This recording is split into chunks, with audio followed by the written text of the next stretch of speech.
Devorah here. So Devorah was at an event called Kaporos, and so it's an event, it happens in a few places, but New York City is one of the bigger areas, and it's a super ultra Orthodox Jewish tradition of taking a chicken and then shaking them over your head by their wings to allegedly pass sin from you into the chicken. So Devorah is loaded with sin because they shook her, but then they put her in a box to take her to have her throat slit, which I guess seals the deal, like eliminates your sin. And someone grabbed the box and ran, and so that's how she managed to escape dying. But I think she just has some leg issues from Elvis. That's not nice. Some leg issues from the event, because from the beginning she's kind of been slightly hobbled, and like it's just stayed since then. But now she gets a happy life, doesn't she?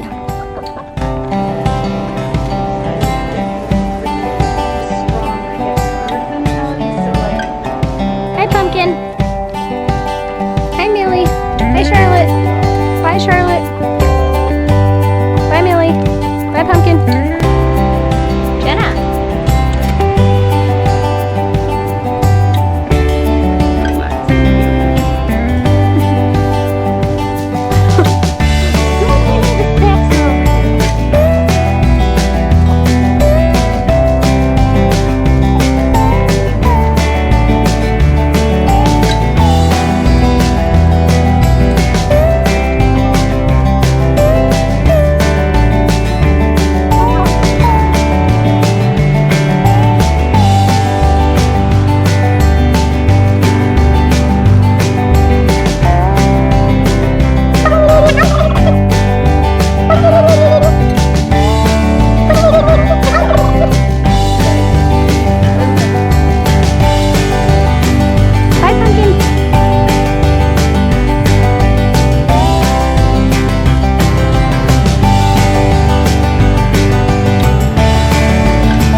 Welcome back to my channel. We've just returned from the National Animal Rights Conference in Virginia.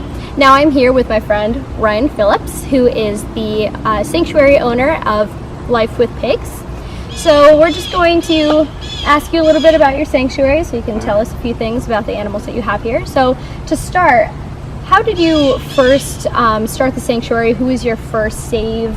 Okay. So it started, actually, we lived in a condo for like 2 years with pigs. So we got Pumpkin. Pumpkin was a breeder pig, and we had heard about how the person who had her was done breeding, and so there was a fear that he might just put her to sleep, because people typically don't want 5-year-old pigs, they want the babies. Yeah. And so Pumpkin had just had 9 babies, one of which was Charlotte, who's over there.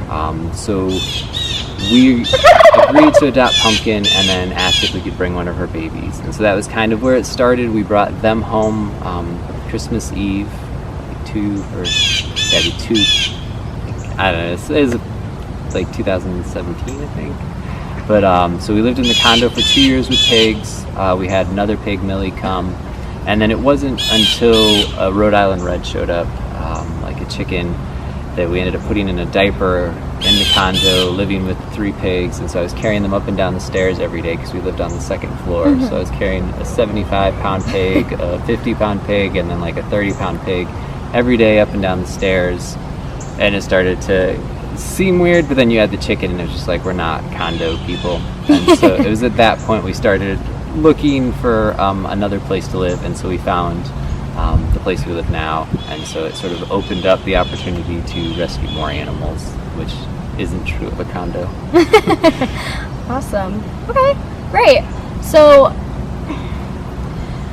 I know a lot about this, being friends with you and knowing, but tell our audience, what is going on with Braglio Farms and this whole situation that you're currently facing with Sophie? Tell us a little bit about that. Okay, so it started back in April, like around April 22nd. We were brought a young calf. We thought she might be a newborn at the time.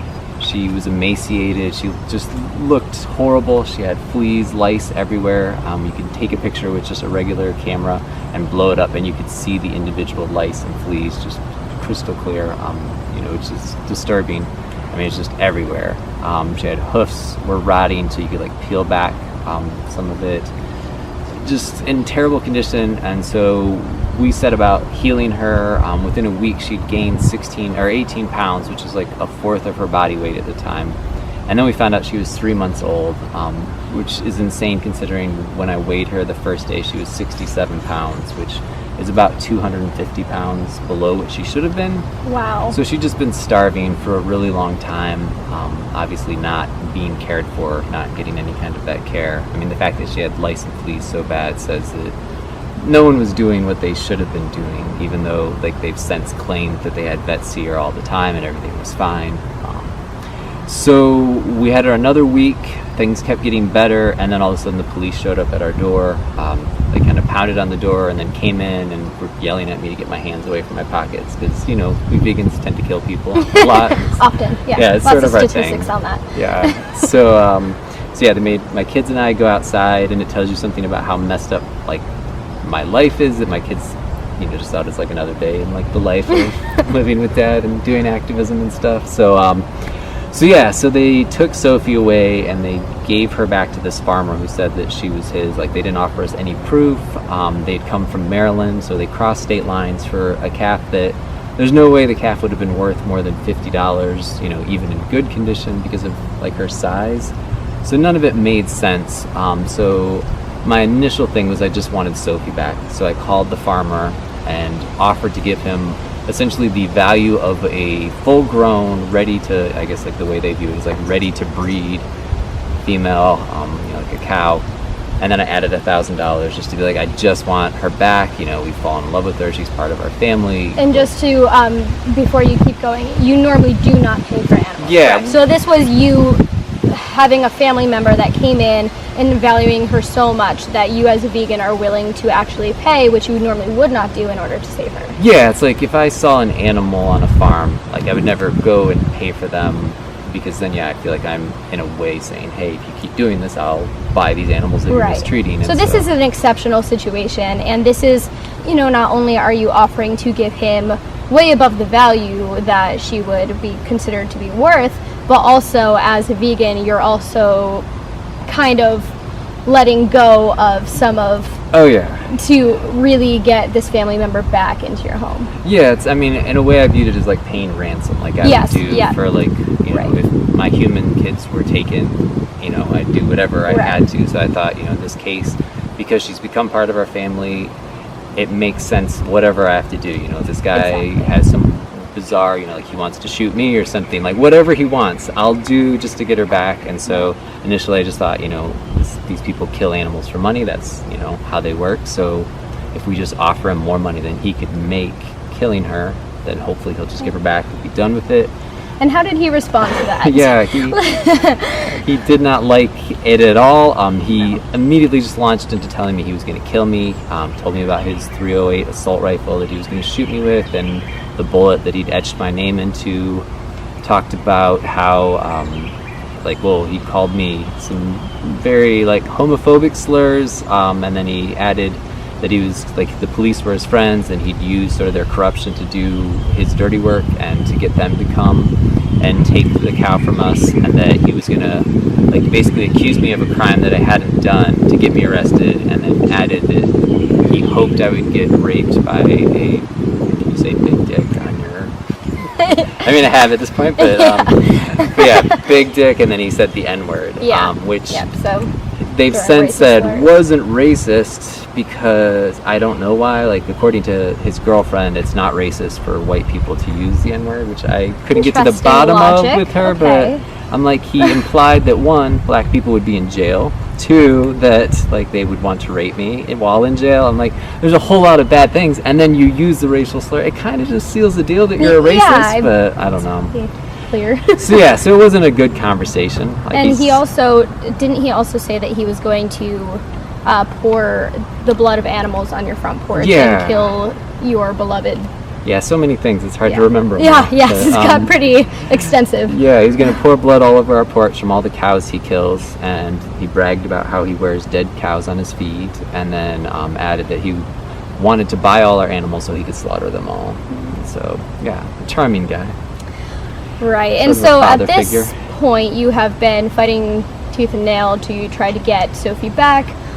You've had to launch some protests and just spreading awareness. I know that the news has since gotten involved. There have been some articles on it. Yeah. So what can the audience do? What are our viewers able to do to try to help Sophie get back here? So the best thing, there's a thing, or a Facebook page called the Friends of Sophie Action Network, and so it's like daily actions you can get involved in. Sometimes it's as simple as just commenting on some posts. Like they managed to get like 4-H in Baltimore County to essentially come out with a statement saying that they had nothing to do with the Braglio family and they didn't approve of the Braglio family, even though like they're a sponsor. So just to get them to say that publicly, to sort of, you know, in a way say, hey, we don't even support this guy and he's part of our farming community. Yeah. But other things would just be, they write to the police and say, you know, why did you guys cross state lines? You know, just asking different departments why they've done stuff, putting pressure on, you know, different organizations to get involved. And so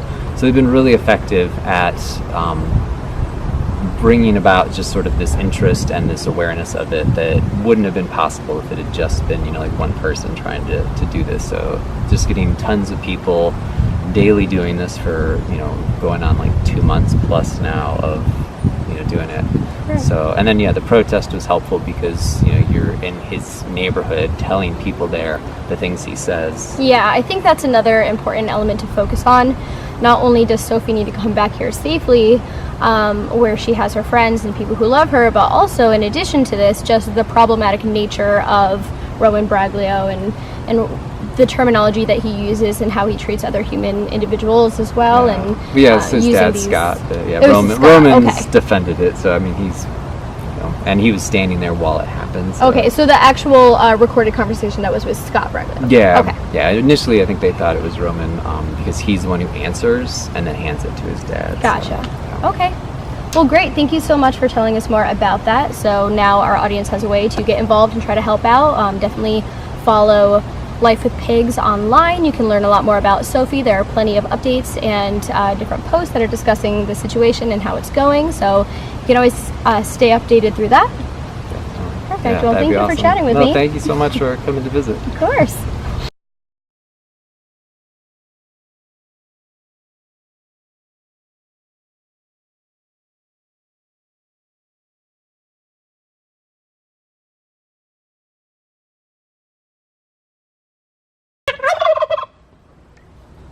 Come on, Pumpkin. So you drive on down. Pumpkin, come here.